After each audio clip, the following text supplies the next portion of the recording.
आदाब। उर्दू खबरनामे में आपका खैर मकदम है। पहले नजर सुर्खियों पर। जम्मू कश्मीर लिबरेशन फ्रंट के हेडक्वार्टर पर कश्मीरी पंडित डॉक्टर संदीप मावा ने लहराया तिरंगा। बकरा ईद पर हरिद्वार में कुर्बानी न देने की बजरंग दल के कारकुनान ने दी खुलेआम धमकी। मजहब के नाम पर इंसानों को बांटने के बाद अब बांटा गया दरियाई गंगा को भी।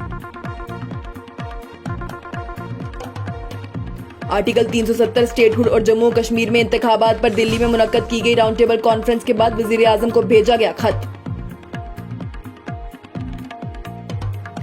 नेशनल कॉन्फ्रेंस ने आइंदा बल्दियाती इंतखाबात के हवाले से अपनी अवामी राब्ता मुहिम तेज कर जम्मू और कश्मीर के गेटवे लखनपुर से कर दी शुरू। Jammu Kashmir ex service welfare association ने आज जम्मू के कठुआ जिले में 1 रैंक 1 पेंशन को लेकर इजलास किया मुनक्कद।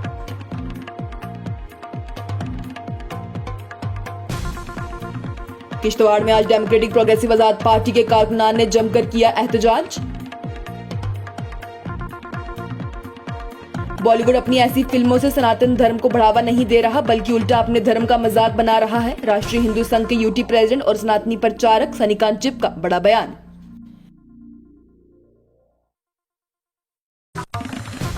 WHO ने हिंदुस्तान में बनने वाली 7 कफ सिरप पर लगाई पाबंदी। रिपोर्ट में कहा इसकी वजह से जा चुकी है अब तक 300 बच्चों की जान।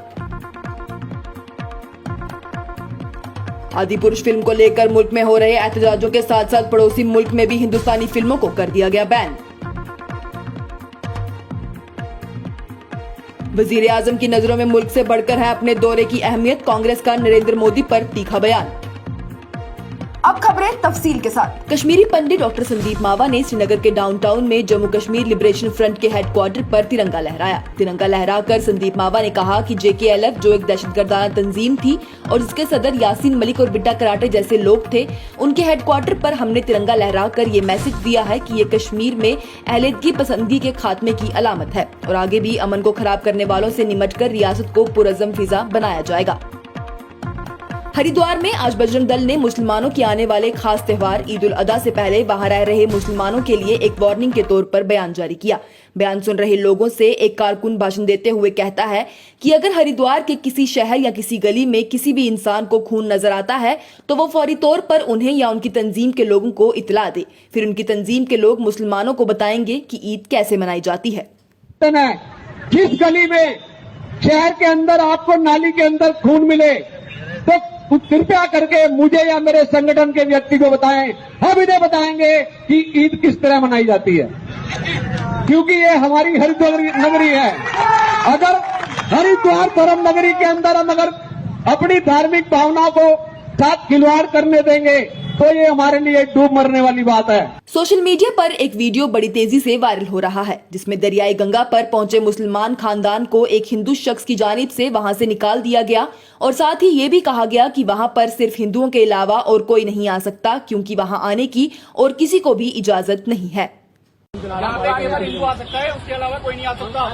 बाहर हमने पहले बाहर गेट के बाहर बाहर आप बाहर जाइए, बाहर जाइए आप लोग, यहाँ से जाइए जाइए, बदतमीजी मत कीजिए। यहाँ पे बाहर जाइए आप लोग, हम नहीं कर रहे हैं। आप लेडी हैं तो इसका मतलब ये नहीं है कि और लेडी आप यहाँ पे नहीं है, वो आप हमारे पास नहीं है, बाहर निकलिए आप।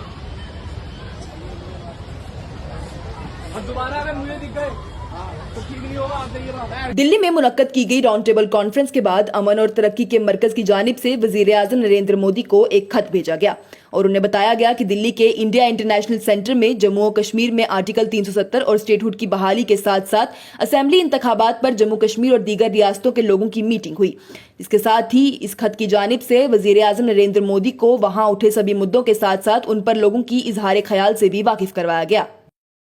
आइंदा बल्दियाती इंतखाबात के हवाले से नेशनल कॉन्फ्रेंस ने अपनी अवामी राब्ता मुहिम तेज की है। जम्मू और कश्मीर के गेटवे लखनपुर में मुनक्कद कारकुनान की मीटिंग जिसमें खासतौर पर सूबे के सदर रतनलाल गुप्ता और पार्टी के दीगर ओहदेदार ने शिरकत कर मुहिम की शुरुआत की।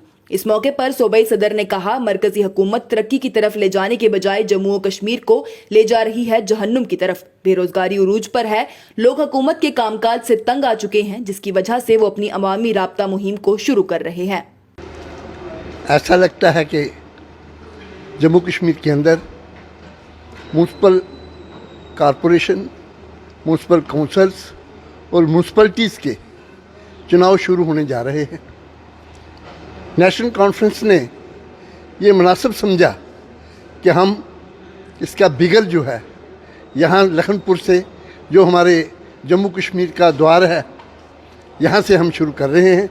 जहाँ लखनपुर में म्यूनसिपल कमेटी जो है, आज उसी की मीटिंग यहाँ रखी हुई है और इसी प्रकार हम तमाम म्यूनसिपल कमेटीज़, म्यूनसिपल कॉरपोरेशन और म्यूनसिपल काउंसिल्स के जितने भी जगह हैं, जितने भी टाउन्स हैं, वहाँ पे हमारा काम शुरू हो रहा है।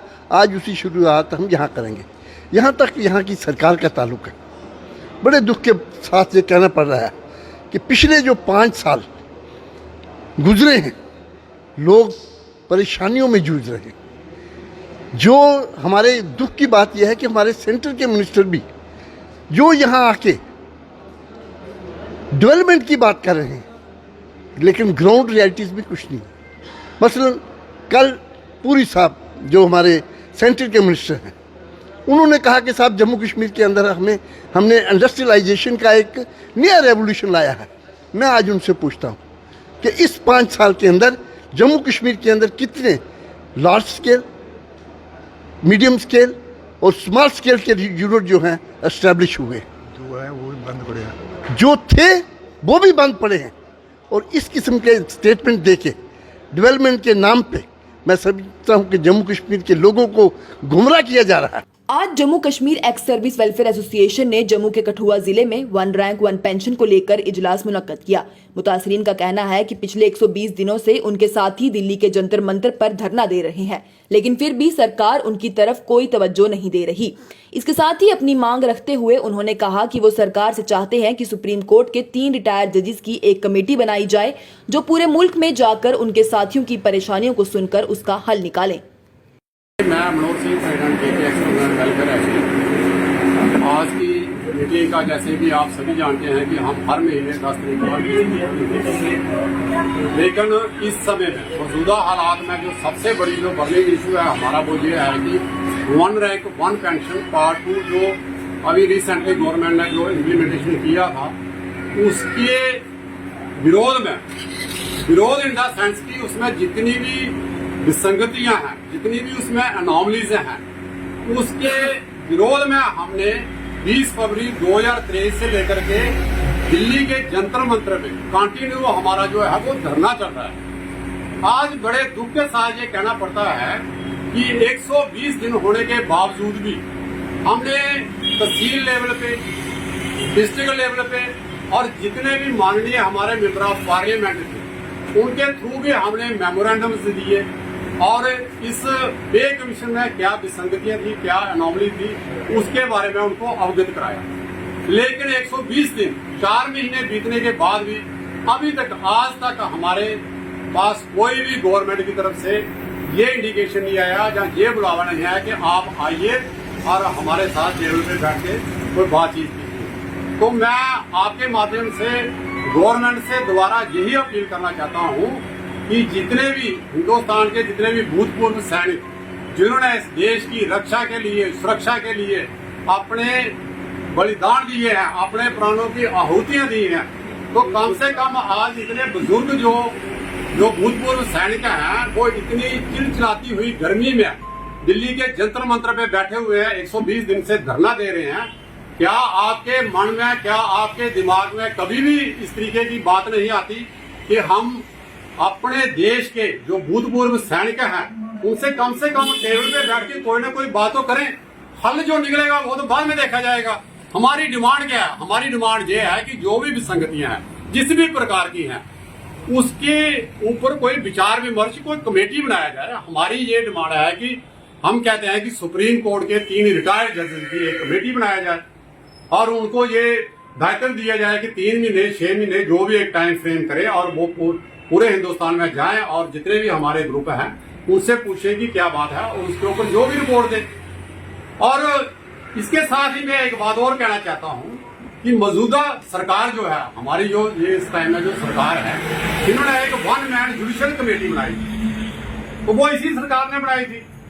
तो उसकी जो उन्होंने रिपोर्ट भी दे दी है, और रिपोर्ट दी है अभी 1 साल हो गया। 59 पेज की उन्होंने जो रिपोर्ट दी हुई है, उसकी जो रिकमेंडेशन है कम से कम उनको तो लागू करें। जो हम बोल रहे हैं हमारी नहीं सुने, जहाँ आगे उन्होंने कमेटी नहीं बनी है, तो जो वन मैन जुडिशियल कमेटी जो बनी है, जो उसकी रिपोर्ट है, उसको तो इम्प्लीमेंटेशन करें। ज्यादा ना कहते हुए मैं बहुत बहुत आपका धन्यवाद करता हूं। जम्मू के किश्तवाड़ जिले में आज डेमोक्रेटिक प्रोग्रेसिव आजाद पार्टी की तरफ से सरकार के खिलाफ एहतजाजी मुजाहिरा निकाला गया। मुजाहिरीन का कहना है कि उन्हें भाषण नहीं राशन चाहिए। पार्टी के चीफ स्पोक्सपर्सन सलमान निजामी का कहना है कि पिछले 20 सालों में आबादी में काफी इजाफा हुआ है, तो कम से कम सरकार उसकी तरफ तवज्जो दे। इसके साथ ही उन्होंने ये भी कहा कि सरकार को बिजली का किराया कम करना चाहिए, क्योंकि लोग पहले ही बेरोजगारी से बहुत परेशान हैं। जम्मू में प्रोटेस्ट किया, फिर श्रीनगर में किया और हर डिस्ट्रिक्ट में प्रोटेस्ट हो रहे हैं। चूँकि जिस तरीके से आज़ाद साहब ने पहले भी लैंड एविक्शन ऑर्डर में जो है आवाज़ उठाई, प्रोटेस्ट किया हमने, उसके बाद बिल्डोज़र रुक गए और ज़मीनें जो छीनी जा रही थी और उनको छीना नहीं गया। ऐसे ही राशन की बहुत किल्लत है रियासत में। जैसे पिछली सरकार में जब आज़ाद साहब चीफ मिनिस्टर थे, राशन मिलता था, आज 5 किलो मिलता है। तो हमारी ये डिमांड है कि पहले आबादी कम थी, आज आबादी जो है 20 सालों में बहुत बढ़ गई है, तो इसलिए राशन जो है उसका स्केल बढ़ना चाहिए। जो है रोज़गार नहीं है लोगों को, कारोबार नहीं है, नौकरियां नहीं हैं, गरीबी है, गुर्बत में है लोग, तो कहाँ जाएंगे। और दूसरा, बिजली की किराया कम होना चाहिए। चिनाब वैली में जो है अर्थक्वेक आया है, जलजला आया है, तो अभी तक सरकार की तरफ से कोई भी मुआवजा उनको नहीं मिला है। तो इसलिए आज़ाद साहब ने एक कमेटी तश्कील की है, सीनियर लीडरान हैं, जिसमें सरूड़ी साहब हैं, जुगल किशोर जी हैं, मजीद वानी साहब हैं, गोनी साहब हैं, मैं हूँ, PR मनहा साहब हैं और कई लीडर हैं, नरेश गुप्ता जी हैं, जो विज़िट कर रहे हैं हम। और यहाँ किश्तवाड़ में भी हम जायज़ा ले रहे हैं, कल बदरवा जा रहे हैं, बलेसा जाएंगे, वहाँ जायज़ा लेंगे। और सरकार से हम यही मुतालबा करते हैं कि एटलीस्ट वहाँ तक जाइए और वहाँ लोग जो हैं आज सफ़र कर रहे हैं, कई लोगों के मकान गिर गए, कई लोग इंजर्ड हैं इस ज़लज़ले से, आज भी पैनिक है पूरे चिनाब वैली में, 5-6 बार अर्थक्वेक आ चुका है। तो अभी भी सरकार आदिपुरुष फिल्म को लेकर राष्ट्रीय हिंद संघ के यूटी प्रेसिडेंट और यूटी में सनातनी प्रचारक सनीकांत चिप का कहना है कि बॉलीवुड वाले जिस तरह से आदिपुरुष जैसी फिल्में बना रहे हैं, उससे ये अपने सनातनी धर्म का प्रचार नहीं कर रहे, बल्कि उल्टा अपने धर्म का मजाक बना रहे हैं। उनका कहना है कि फिल्म में ऐसे अपशब्द डायलॉग का इस्तेमाल किया जा रहा है जिससे उनके धर्म की सिर्फ बेइज्जती हो रही है। इसके साथ ही उन्होंने ये भी कहा कि ऐसे धर्म का इस्तेमाल कर मजाक बनाना बंद किया जाए, वरना इसके खिलाफ वो सड़कों पर बैठेंगे। चैनल के माध्यम से काफी बार आगाह कर चुका हूं और आपके चैनल के माध्यम से मैं काफी बार बोल चुका हूं, जो ठेकेदार बने हैं धर्म के, उन ठेकेदारों को जो है धर्म के नाम पे मूवियां बना के पैसे बटोरने का काम, या राजनेताओं को अपने धर्म को आड़े लाके राजनीति चमकाने का काम जो कर रहे हैं, वह हमारे सनातनी धर्म के अंदर जो आस्था को जो ठेस पहुंचाने का काम कर रहे हैं।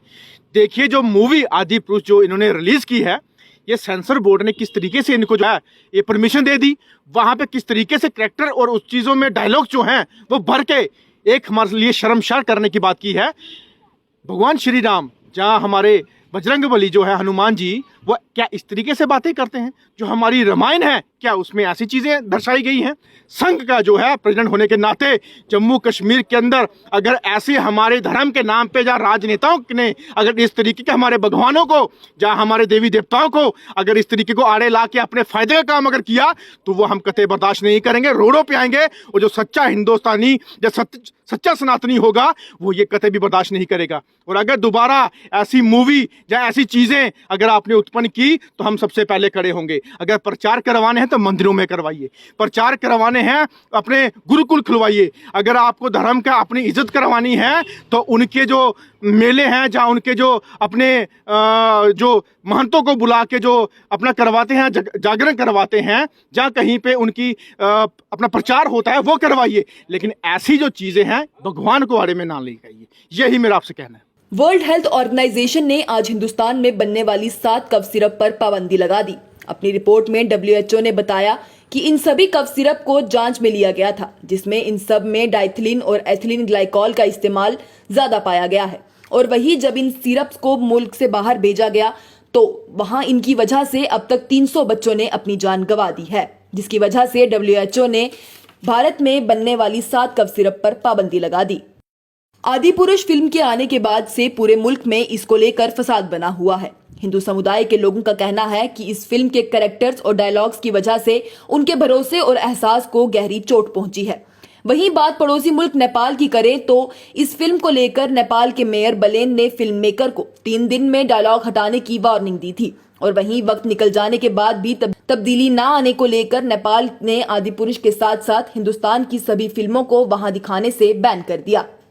आज वजीर आजम नरेंद्र मोदी अपने 5 रोजा अमेरिकी दौरे पर रवाना हुए हैं। इसी को लेकर कांग्रेस पार्टी ने उन पर निशाना साधना शुरू कर दिया।